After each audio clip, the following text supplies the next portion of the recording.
Hello guys. तो अगर आपको rising shield hero I got a cheat skill जैसे एनीमे पसंद है तो आज का एनीमे आपको पसंद आएगा। एनीमे का नाम है chilling in another world with level 2 super cheat powers. Episode की स्टार्टिंग में हम कुछ मर्चेंट्स को डेमी ह्यूमन से सामान लोड करवाते हुए देखते हैं। नॉर्मली लोग डेमी ह्यूमंस के साथ अच्छा बर्ताव नहीं करते थे, पर हमारा मेन कैरेक्टर बनाजा सबको एक ही नजर से देखता था। उसका सामान लेट हो रहा था जिसकी वजह से डेमी ह्यूमंस का टाइम वेस्ट हो रहा था और इसीलिए बनाजा उन्हें पे करता है और ये देखकर दूसरे मर्चेंट उसे हिपोक्रेट कहते हैं। कुछ देर बाद उसकी पूरी बॉडी चमकने लगती है और वो गायब हो जाता है। एक्चुअली उसे क्लायरोड किंगडम ने समन किया था। ये उनका 198th हीरो कैंडिडेट था। बनाजा कहता है आपको कोई गलतफहमी हुई है, मैं हीरो नहीं हूँ, मैं एक मामूली मर्चेंट हूँ। उसे बताया जाता है उसे डार्क आर्मी से फाइट करने के लिए बुलाया गया है। वो लोग अपनी एंशिएंट ट्रेडिशन का यूज करके दूसरी दुनियाओं से लोगों को समन करते हैं और यहाँ आने पे गॉड उन्हें मैजिकल पावर्स देते हैं। पर जब बनाजा की पावर को चेक किया जाता है तो उसके स्टैट्स बताते हैं उसमें कोई पावर नहीं है, वो एक मामूली इंसान है। और वहाँ पे एक और बंदे को समन किया गया था जिसके स्टैट्स एक लेवल पे ही 999 थे। वो एक लेजेंडरी हीरो के काबिल था और सब लोग उसके पास चले जाते हैं। बनाजा की तो कोई सुनता ही नहीं। बाद में बनाजा को किंग के पास लेकर जाया जाता है। किंग बताता है जिस गेट से उसे बुलाया गया है वो बंद हो गया है और वो उसे वापस नहीं भेज सकते,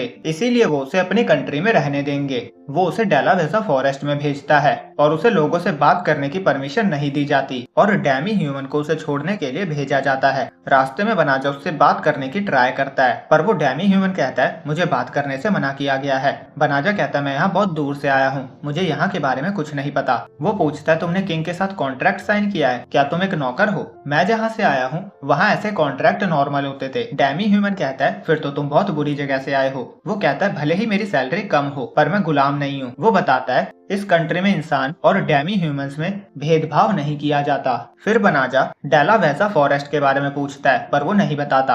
अब 20 दिन सफर करने के बाद बनाजा को एक जगह पे उतार दिया जाता है और बताया जाता है कि उसे यहाँ से सीधा जाना है और वो डेमी ह्यूमन उसे एक बैग भी देता है जिसमें बहुत सारे आइटम थे। इसके साइज पे मत जाना, ये एक मैजिकल बैग है जिसमें एक तलवार भी है। डेमी ह्यूमन उसे कहता है अफवाह है कि डार्क आर्मी वाले यहाँ आसपास ही है तो जल्दी से यहाँ से भाग जाओ। ये एडवाइस देकर वो चला जाता है। अब बनाजा बैग के आइटम्स को चेक करता है और तलवार निकालता है। तभी उसे कुछ स्लाइम्स दिखते हैं। वो सोचता है ये छोटी मोटी चीजें हैं, ये क्या मुझे मारेंगे। तभी वो सब उस पर अटैक करते हैं। बनाजा सबको कट कर देता है और उसकी तलवार कचरा हो जाती है और उसका लेवल 1 से 2 हो गया था और उसके स्टैट्स 8-9 से बढ़कर इन्फिनिटी हो गए थे। हालांकि उसे इस साइन का मतलब नहीं पता था। फिर उसे वॉइस गाइडेंस का फीचर मिलता है। जैसे ही वो ऑन करता है उसे बताया जाता है उसका लेवल इंक्रीज हो गया है और उसे कुछ मैजिकल स्पेल्स भी मिले हैं। उसे सारे स्पेल्स एक ही साथ दिखा दिए जाते हैं और उसे ये भी बताया जाता है कि उसके बैग पे मॉन्स्टर्स को लुभाने वाला स्पेल लगा है। वो चाहे तो मैजिक से उसे रिमूव कर सकता है। बनाजा समझ जाता है मुझे मारने के लिए यहाँ भेजा गया है।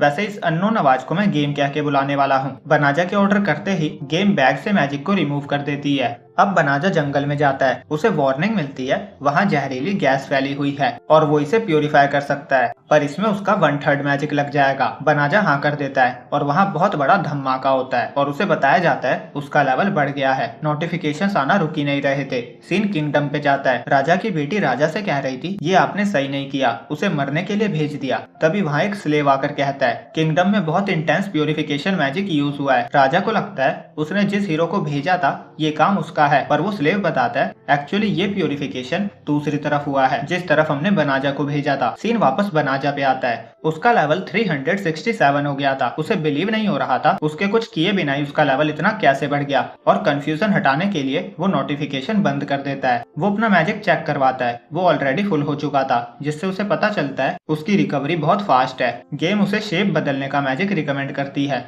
जेंडर चूज करते ही बनाजा लड़की बन जाता है। उसके बाद फिर वो लड़का बन जाता है। फिर उसे टेलीपोर्टेशन मैजिक सजेस्ट किया जाता है और वो रॉयल कैपिटल में टेलीपोर्ट होता है। वो कहता है मेरे पुराने वर्ल्ड में पावरफुल सोर्सरर ही टेलीपोर्टेशन मैजिक यूज कर पाते थे पर शायद यहाँ ऐसा नहीं होता होगा। वो टेलीपोर्टेशन से अपनी दुनिया में वापस जाने की कोशिश करता है पर टेलीपोर्ट नहीं हो पाता। अब उसे सर्वाइवल के लिए पैसे चाहिए थे। गेम उसे गिल्ड में रजिस्टर करने की लोकेशन बताती है। बनाजा वहाँ रजिस्टर करता है और अपना नाम फ्लियो रखता है। अब वो चेक कर रहा था वो कौन सा मिशन ले सकता है और एक लड़की सबसे हेल्प मांग रही थी। उसे डेलावेजा फॉरेस्ट जाना है। लोग कह रहे थे अफवाह है, वहाँ डार्क आर्मी का बेस है, इसीलिए कोई उसके साथ जाने को तैयार नहीं था। फिर फ्लियो कहता है मैं तुम्हारी हेल्प करूंगा, मैं वहाँ पहले भी गया हूँ, मैं टेलीपोर्टेशन से तुम्हें इंस्टेंटली वहाँ छोड़ दूंगा। टेलीपोर्टेशन के नाम से ही सब हैरान हो जाते हैं। वो सोचते हैं ये बच्चा और टेलीपोर्टेशन मजाक है क्या। तभी वहाँ बालीरोसा आ जाती है। वो रॉयल नाइट में से एक थी। वो कहती है तुमने कहा तुम टेलीपोर्टेशन मैजिक यूज कर सकते हो, पर मुझे नहीं लगता तुम इतने स्किल्ड सोर्सरर हो। उसके साथ दूसरी लड़कियां भी थी। वो कहती है मुझे तो ये किडनैपर लग रहा है या इंसानों की तस्करी करने वाला।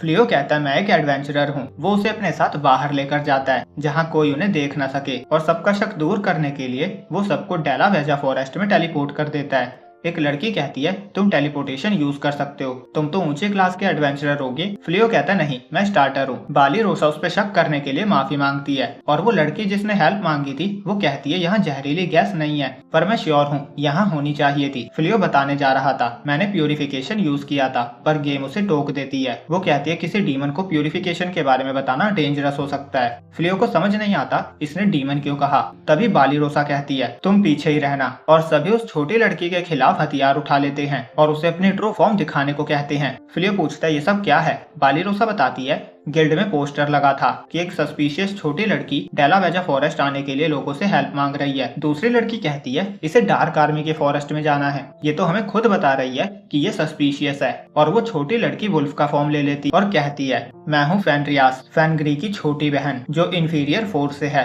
और मुझे यहाँ मेरी मॉम ने खाना ढूंढने और दुश्मनों को ऑब्जर्व करने के लिए भेजा है, इसीलिए मैं तुम सबको मार दूंगी। वो जहरीली गैस फैला देती है जिसे मालिशियम कहते हैं। सब पे उसका असर हो जाता है, पर फ्लियो पे उसका कोई असर नहीं हो रहा था। फेनरियास कहती है मैं इन सबको मारने के बाद तुम्हारी खबर लूंगी। वो बालीरोसा पे हमला करती है, पर फ्लियो से बचा लेता है। वो सोचता है मैं सबको एक साथ नहीं बचा पाऊंगा, इसीलिए वो सबको टेलीपोर्टेशन मैजिक से कैसल में टेलीपोर्ट कर देता है। फेनरियास कहती है तुम अकेले क्यों रुके हो, मेरा खाना बनना चाहते हो। फ्लियो मन में कहता है मुझे भी नहीं पता मुझे क्यों चुना गया, पर मैं इस दुनिया में कुछ करे बिना नहीं मरने वाला, इसीलिए मेरे पास जितनी मैजिकल स्पेल्स है मैं सबका यूज करूंगा। और उनका बैटल स्टार्ट होता है और यहीं पे ये एपिसोड एंड होता है। तो होप सो आपको अच्छा लगा होगा। अगर हाँ तो वीडियो को लाइक और चैनल को सब्सक्राइब करना ना भूले।